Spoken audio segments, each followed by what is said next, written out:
Nasa intensive care unit si dating senador at ngayon Chief Presidential Legal Counsel Juan Ponce Enrile dahil sa pneumonia. May report si Mariz Umali. Sa edad na 101, nasaksihan ni Juan Ponce Enrile ang iba't ibang yugto ng kasaysayan ng Pilipinas. Isa siya sa naging mukha ng martial law at sa people power. 4 na beses pang naluklok bilang senador hanggang sa naging Chief Presidential Legal Counsel ng kasalukuyang Administrasyong Marcos. Sa sesyon ng Senado kanina, tumayo si Senador Jinggoy Estrada at humiling ng dasal para kay Enrile. Nakatanggap daw siya ng impormasyong malala ang kondisyon ng dating senador.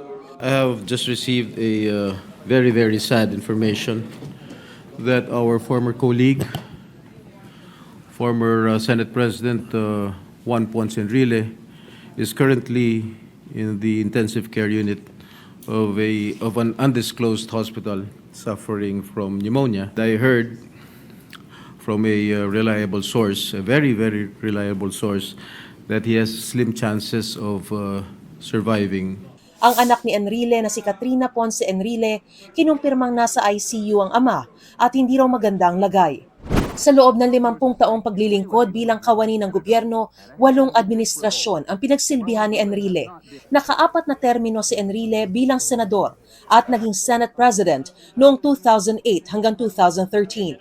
Naging Defense Minister siya noong administrasyon ni dating Pangulong Ferdinand Marcos Sr. at isa sa sinasabing arkitekto sa likod ng pagdedeklara ng martial law noong 1972. Noong 2014, nasangkot si Enrile sa pork barrel scam at kinasuhan ng plunder. Pinayagan siyang makapagpiyansa noong 2015 dahil sa lagay ng kalusugan. Nitong October 24, dumalo si Enrile sa pamamagitan ng video conferencing sa promulgation ng kanyang kaso sa Sandigan Bayan. Tuluyan siyang inabsuelto sa lahat ng kaso sa pork barrel issue. Mariz Umali nagbabalita para sa GMA Integrated News.